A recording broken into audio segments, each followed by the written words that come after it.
আউযু বিল্লাহি মিনাশ শাইতানির রাজিম। বিসমিল্লাহির রহমানির রহিম। শহীদের রক্তে স্নাত কাফেলা বাংলাদেশ ইসলামী ছাত্র শিবির ঐতিহ্যবাহী রাজশাহী মহানগর শাখার উদ্যোগে আয়োজিত গণভোটের গণরায় অনতিবিলম্বে বাস্তবায়ন, জুলাই সনদের পূর্ণাঙ্গ বাস্তবায়ন, আওয়ামী দোসর কর্তৃক ফ্যাসিবাদ কর্তৃক শাপলা আল্লামা দেলোয়ার হোসেন সাঈদীর রায়ের পরে গণহত্যা 28 অক্টোবর এবং সর্বশেষ জুলাইয়ে দেশব্যাপী যে গণহত্যা সংগঠিত হয়েছিল, সকল গণহত্যা গুম খুনের বিচার অনতিবিলম্বে বাস্তবায়নের দাবিতে দেশব্যাপী ইসলামী ছাত্র শিবির বিক্ষোভ মিছিল, অদম্য জুলাই কর্মসূচি, গ্রাফিতি অঙ্কন কর্মসূচি, মানববন্ধন কর্মসূচি, ডায়ালগের মতো আয়োজন করে বাংলাদেশের জনগণকে নিয়ে সরকারের প্রতি দাবি উত্থাপন করার জন্য চেষ্টা করছে।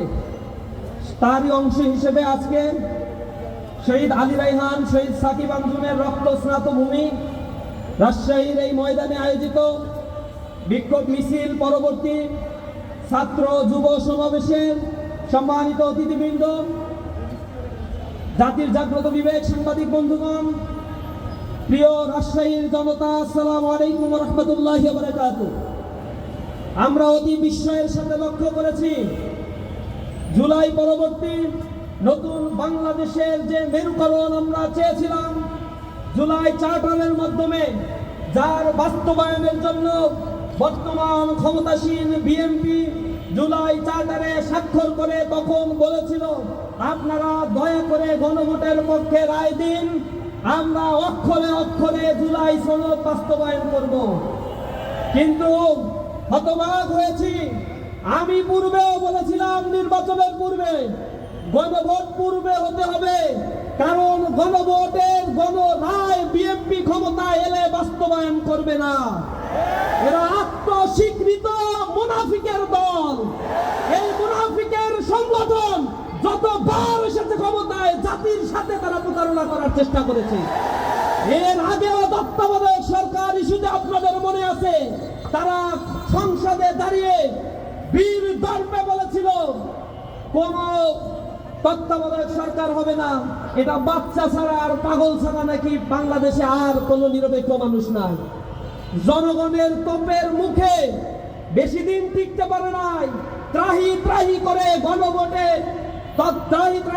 তৎকালীন সময়ে তত্ত্বাবধায়ক সরকার পুনঃপ্রতিষ্ঠা করে ক্ষমতা থেকে তাদের বিদায় নিতে হয়েছিল। তারা এই তত্ত্বাবধায়ক সরকারের জন্য বলে দীর্ঘ 17 বছর তারা আন্দোলন করেছে, সংস্কারের ভুইফুর কথা বলে জাতিকে তারা বিভ্রান্ত করেছে। এখন যখন সংস্কার কমিশনের অধীনে সংস্কার পরিষদের শপথ নেওয়ার কথা, তখন তারা সেই শপথ না নিয়ে তারা এখন বলছে এগুলো নাকি অসাংবিধানিক। তাহলে গণভোট যদি অসাংবিধানিক হয়, তাহলে আপনারা কিভাবে সাংবিধানিক ভাবে নির্বাচিত একটি সরকার হয়ে থাকে?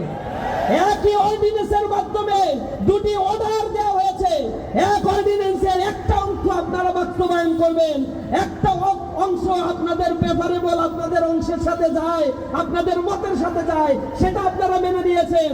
আর গণভোটের 70% মানুষের রায়কে আপনারা উপেক্ষা করছেন। কেন গণভোটের রায়ে তাদের এত অ্যালার্জি? এই অ্যালার্জি হলে এ কারণেই তাদের অ্যালার্জি, যদি গণভোটের গণরায় পুঙ্খানুপুঙ্খভাবে এই দেশে বাস্তবায়ন হয়, তাহলে বিএনপি আর কখনো স্বৈরাচার এবং ফ্যাসিস্ট হয়ে উঠতে পারবে না। কারণ এই গণভোটের রায়ের মধ্যে জনগণ বলে দিয়েছে, বাংলাদেশের জনগণ স্বাধীন বিচার বিভাগ চায়। জনগণ বলে দিয়েছে, এদেশে স্বাধীন নির্বাচন কমিশন তারা চায়। এদেশের মানুষ গণরায় দিয়ে বলে দিয়েছে, স্বাধীন দুর্নীতি দমন কমিশন এদেশের জনগণ চায়। কিন্তু বিএনপি তা চায় না, কারণ তাদের যে দুর্নীতি ফিরিস্তি, যে দাদাবাজি করে অট্টালিকা মহাস্বর্গ তারা তৈরি করেছে, এই রায় বাস্তবায়ন হলে তাদের ফলের বিরাট সব বের হয়ে যাবে। প্রধানমন্ত্রী এবং রাষ্ট্রপতির ক্ষমতার ভারসাম্য রক্ষার কথা গণভোটে জনগণ বলে দিয়েছে।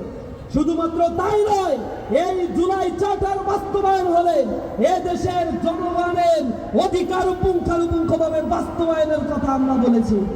তারা এখন এই জুলাই চার্টারের কিছু অংশ মানবে আর বলে আমাদের মতো করে আমরা অ্যামেন্ডমেন্ট করব, সংসদে বিল উত্থাপন করব।